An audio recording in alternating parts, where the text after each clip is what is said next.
ভাইজান, আপনি তো এলাকায় নতুন আসছেন, তা কি করেন আপনি? বিয়ের আগে দুনিয়া চালাইতাম, বিয়ের পরে ট্রাক চালানো শুরু করছি। ও আচ্ছা, আপনি ট্রাক ড্রাইভার? তা ট্রাক কোথায় চালান? আপাতত রাস্তায় চালাই, সুযোগ পাইলে বউর উপরে চালাবো। বিয়ে তুই করবি না, তোর ঘাড়ে করবে। এই তোমার শালার সাথে কথা বলো তো, বিয়ে করতে চাচ্ছে না কেন? হ্যালো। দোলা ভাই, আমি বিয়া করব না। শুনছি বিয়ার পরে বউ নাকি খালি পিটায়। আরে বোকা, শোনা কথায় কান দিবি না। কে বলছে বউ পিটায়? সপ্তাহে মাঝে মধ্যে 10-12 বার পিটায়। অ্যাম্বুলেন্সে ফোন দাও। हम इसका पति है, हमको सिर्फ फांसी का सजा चाहिए। আচ্ছা ভাবি, শুনলাম আপনি নাকি আপনার হাজবেন্ডের মেরে ফেলাইছেন। মারবো না তাই চুম্মা দেবো? শালা আমার এক ফোঁটাও ভালোবাসতো না। 1 মিনিট, তা আপনি কি করে বুঝলেন যে আপনার এসে ভালোবাসে নাই? আরে ভাই, বিয়ের পরে এ পর্যন্ত যতবার হাতে মেহেন্দি লাগাইছি একবারও লাল হয় নাই।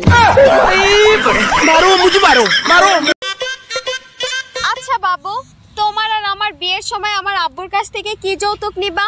বেশি কিছু নেব না, শুধুমাত্র 1 লাখ টাকা নেব, একটা টয়লেট বানাবো। কেন কেন কেন? এত কিছু থাকতে টয়লেট কেন?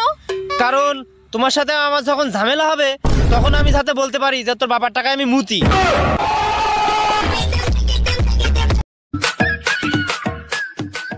কি গো বেবি, সেই তখন থেকে তুমি রাগ করে বসে আছো, কি হয়েছে তোমার? রাগ করবো না, তুমি তখন আমাকে ভালোই বাসো না। বিয়ের আগে তুমি তোমার বন্ধুর দোকান থেকে কত চকলেট, চিপস এগুলো এনে দিতে, আর এখন তো একটু আনো না।